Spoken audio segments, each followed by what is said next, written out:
ஆபேல் கவனி, நீ விசுவசிக்க முடியுமானால் நீ மகிழ்ச்சியாய் இருப்பாய் என்றான்.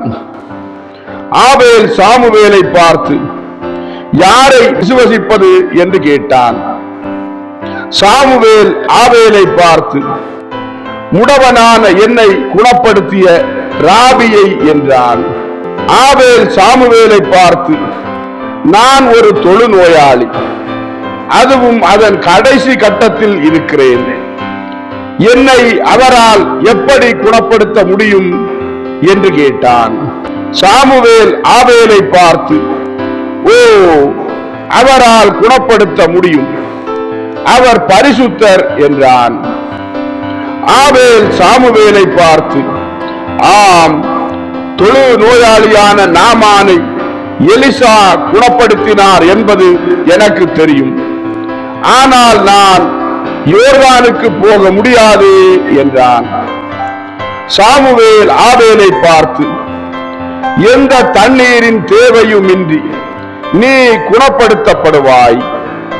கேள், இந்த ராபிதான் மெசையா. புரிகிறதா? மெசையா அவர் இறைமகனாய் இருக்கிறார்.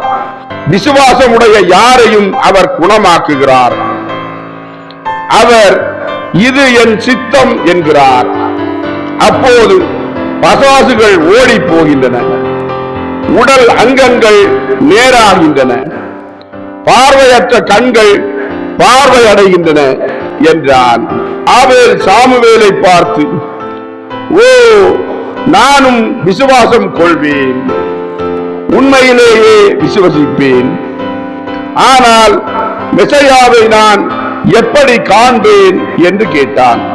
சாமுவேல் ஆபேலை பார்த்து, அதற்காகவே நான் வந்திருக்கிறேன். அவர் அதோ அந்த ஊரில் அடிக்கடி இருப்பார். இன்று மாலையில் அவர் அங்கே இருப்பார் என்று எனக்கு தெரியும்.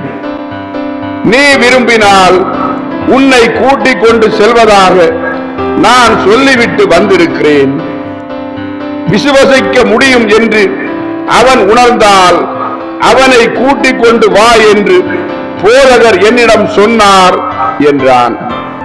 ஆபேல் சாமுவேலை பார்த்து, சாமுவேல், உனக்கு என்ன பைத்தியமா? வீடுகள் பக்கம் நான் சென்றால் என்னை கல்லால் எறிவார்களே என்றான்.